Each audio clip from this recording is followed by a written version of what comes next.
Bonjour, bienvenue à tous, je suis ravi de vous retrouver pour cette nouvelle émission. L'invité CGP de profession CGP, cet invité c'est Eric Blin. Bonjour Eric. Bonjour Fabrice. Vous êtes le président fondateur de Chloé in the Sky. Avec vous, on va parler justement anticipation, résilience, mais aussi comment bien placer son épargne, en tout cas de manière active et consciente. Un petit mot déjà de Chloé in the Sky. Racontez-nous ce que vous faites exactement. Alors, Chloé in the Sky est une société qui construit des offres financières avec un fort sens de l'anticipation, sachant que nous allons rentrer dans un monde un petit peu compliqué, avec beaucoup de contraintes, et aussi on a développé des outils pédagogiques pour comprendre ce monde-là et utiliser les bons indicateurs pour comprendre son investissement. On s'adresse en priorité à des réseaux de distribution, Oui. Family Office, CIF CGP, réseau bancaire. Et on a créé des outils pour les épargnants et nos utilisateurs pour leur donner des armes et justifier des honoraires de conseil dans un monde qui va être sous contrainte et peut-être qu'il va falloir utiliser des outils nouveaux pour justifier de ces honoraires. Alors, on va parler de ces outils dans un instant. C'est vrai, quand on parle d'un monde sous contrainte, on a bien vu qu'on était un petit peu déboussolé actuellement avec des conflits géopolitiques. La politique intérieure aussi est un petit peu compliquée. Et puis, on a ce grand bouleversement, cette transition énergétique, écologique. On a fait beaucoup ces dernières années. Il y a eu beaucoup de réglementations également. Et on a l'impression qu'on est un petit peu perdu. On a envie, en tout cas certains des clients ont envie de retrouver du sens. Donner du sens à son épargne. Comment on fait aujourd'hui, Eric ? En fait, c'est possible. Et il se trouve que certains indicateurs de durabilité permettent de concilier l'exigence financière. Donc, quand on investit, l'objectif, c'est de rechercher la performance, protéger son patrimoine, ou rechercher le rendement. Oui. Et si on peut avoir de l'impact, c'est la cerise sur le gâteau. Et c'est possible. Et justement, ce qui permet de le faire, c'est cette approche carbone, l'indicateur carbone, qui est un outil absolument fabuleux, qui va permettre justement de comprendre et de mesurer les capacités qu'auront les entreprises à être les plus fortes demain. Alors, comment on fait pour justement continuer à décarboner ? En tout cas, tout le monde en parlait, il y a eu beaucoup de greenwashing. Comment on fait pour éviter cet écueil aussi, décarboner en évitant le greenwashing ? Alors, ce qu'il faut, c'est éviter les illusions. Par exemple, des illusions, c'est d'imaginer que dans notre monde actuellement, on peut avoir une énergie qui va être concentrée, abondante et sans externalité négative. Alors, on revient un peu sur des règles de la thermodynamique. On sait que les premiers principes, c'est que tout se conserve, rien ne se perd. Donc, quand on met de l'essence dans le réservoir de sa voiture, on crée de la chaleur, mais l'énergie qui est utilisée se transforme, mais en fait, on ne la consomme pas. Donc, il faut bien comprendre, quand on sait ça et qu'on est dans un monde fini, de fait, il va y avoir des sujets qui sont liés à cette énergie. Comment on peut avoir une énergie abondante et celle qui va avoir le moins d'impact possible sur la planète. Décarbonée. Bon. Et décarbonée. Et il y a un autre sujet aussi, c'est qu'on voit bien que l'essor industriel, il est venu de l'utilisation des hydrocarbures, pétrole, gaz, charbon, et que ce sont des énergies très concentrées, qu'on a du mal à remplacer, et avec des stocks qui ne sont pas extensibles à l'infini, puisque ce sont des stocks physiquement limités.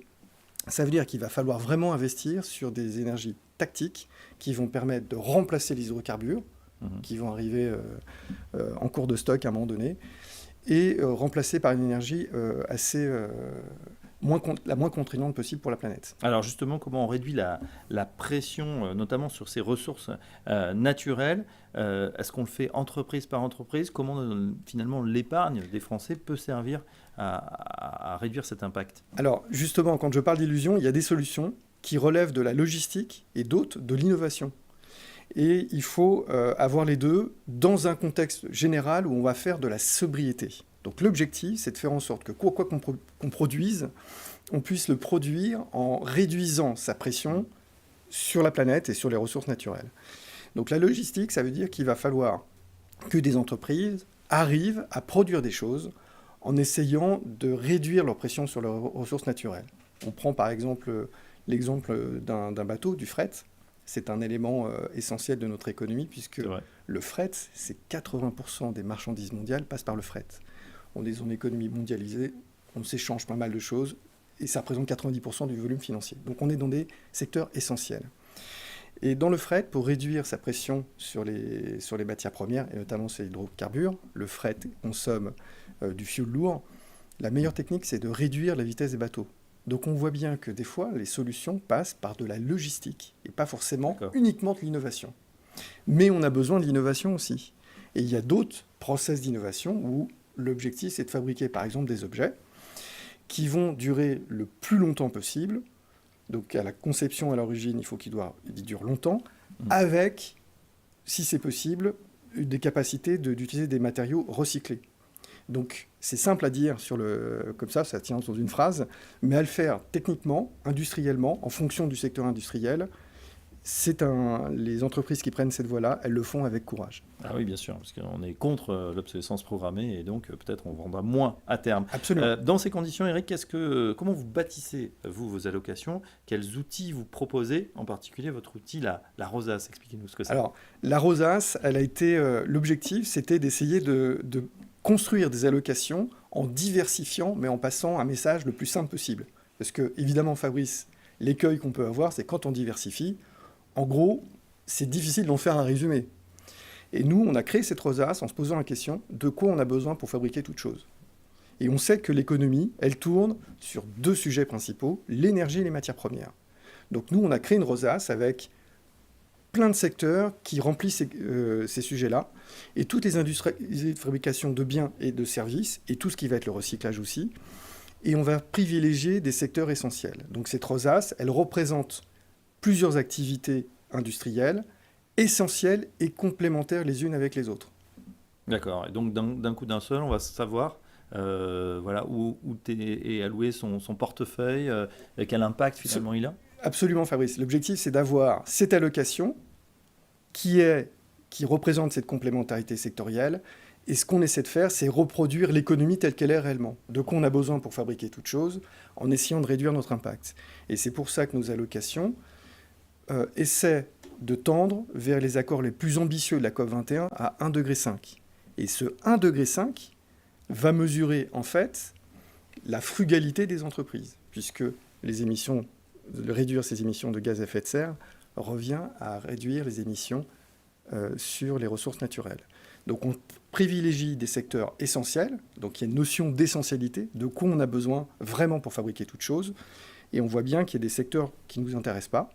Ce n'est pas par des jugements de valeur, mais par exemple tout ce qui va être cosmétique, luxe, boissons, tourisme, etc. ne nous intéresse pas, parce que ce ne sont pas forcément des secteurs essentiels. Je vous ai parlé de bateaux, on arrête le fret maritime, l'économie s'arrête. On arrête l'extraction minière, pas de transition énergétique, où on rentre dans une économie primitive. Pas d'énergie, pas d'économie, etc. La chimie, on l'appelle la mère des industries. C'est-à-dire que dans tous les process de fabrication de quasiment n'importe quoi, on a de la chimie partout. Donc nous, on va se concentrer là-dessus, sur ces secteurs essentiels, avec cette vision systémique et diversifiée. Ah ben voilà, en tout cas, c'est extrêmement passionnant. Il faut aller voir cet outil, la rosace, en tout cas la démonstration. Pas dire l'essayer, c'est l'adopter, mais c'est vrai que c'est très convaincant. En tout cas, merci Eric. Merci Fabrice pour cette présentation. Je rappelle que vous êtes le président fondateur de Chloe in the Sky, et à très bientôt dans l'invité Profession CGP. Merci Fabrice.